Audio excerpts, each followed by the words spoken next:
You've covered so many of these shootings that have disrupted communities across America. For it to happen in New York State, in the city of Buffalo, so far, what have you been able to capture here? What I think I've captured, and I have covered a lot of these, but there seems to be a special sense of being selected, singled out. The fact that this person not only apparently had a detailed plan of action, but that this city, this corner, this market was identified as that place. And I think it's cast an especially strong sense of vulnerability here, and people trying to wrap their heads around it. Well, why here? Why would someone, hey, do this, but why would they, plan and end up here? I think that's hard for folks. And here we're talking about a food desert. Finally, now people are starting to recognize that you need fresh food. But now we have to be concerned about our health with diabetes, with hypertension. And so it's been a food desert for so long. Now they're suffering.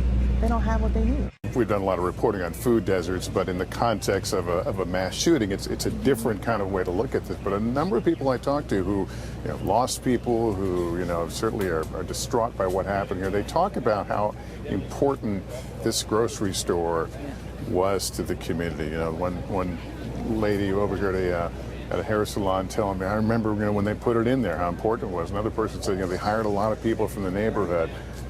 It represents a lot. And it's just one of the things that, albeit temporarily, but one of the things that's been taken from this community by this horrible crime. We are both African Americans, and while our families are diverse, especially mine is, I'm sure yours is nowadays, but it still hits home. It's hard because it reminds all of us, no matter what your stature in life is, that there are people who are going to judge you solely on the color of your skin. And racism is not new to this country, this community, anywhere. But sometimes it can be a slap in the face and remind you this exists. This person studied this. This person twisted and found some logic in poisonous conspiracy theories. That's happening now. Thankfully, many of them don't arm themselves and commit atrocities like this, but enough have a capability. They're thinking about it. So we can't pretend that we're not a part of this. We are. The fact that this was an attack, aimed at black people is not lost on any of us. And again, no matter where you are in life, what you're doing, there are people who only see you in through that one lens.